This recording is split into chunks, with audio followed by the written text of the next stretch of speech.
रक्तदान हो रहा है, निष्काम भावना से आप कर रहे हैं। किस प्रकार से जगह जगह पर आज ही के दिन किस तरह से यहाँ दिल्ली में ही नहीं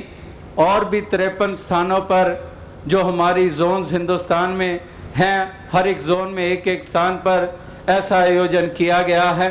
और ये केवल आज की बात नहीं, साल भर में अनेकों जगह अनेकों बार ऐसे ही रक्तदान शिविर लगाए जाते हैं, हिंदुस्तान के बाहर भी। तो इस प्रकार से एक निष्काम सेवा और मानवता के प्रति दर्द है मन में, इसीलिए आप रक्तदान भी करते चले जाते हैं। और जैसे पहली दफ़ा ये रक्तदान शिविर लगा जब लाल किला के मैदान जहां हमारा सालाना संत समागम होता था, कई बरस होता रहा रिंग रोड के साथ, तो वहां पर जब पहली दफ़ा आयोजन हुआ तो वहां पर दास ने यही बात कही थी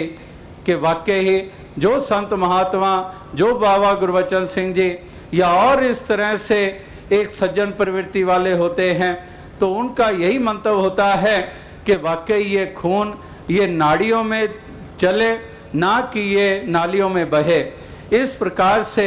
उसी एक बात को पकड़कर किस तरह से आज तक साध संगत ने और इस तरह से अनेकों अनेकों महापुरुषों ने इस रूप में इतने इतने योगदान दिए हैं और ऐसे ऐसे जज्बे ये देखने को मिले हैं। किस तरह से हर कैंप में यही जो बाहर के हॉस्पिटल से जो आते हैं या एडमिनिस्ट्रेशन से कोई किसी ना किसी ऐसी एंटिटी को बुलाया जाता है,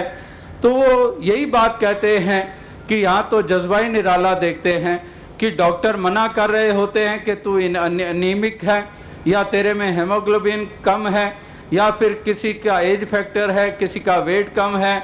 और उधर वो मना कर रहे हैं और देने वाले फिर भी जिद कर रहे हैं हमारा ले बिछा ज़रूर लीजिए, और रोने भी लग पड़ते हैं हमारा क्यों नहीं ले रहे हैं खून। तो कहने का भाव क्या है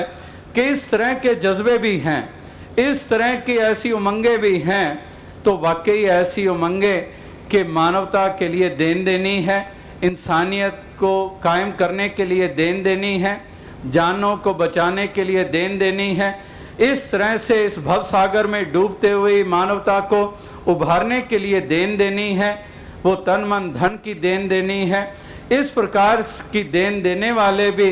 वाकई अनेकों अनेकों महापुरुष वो देन दिए चले जा रहे हैं और इस मिशन का नाम रोशन कर रहे हैं।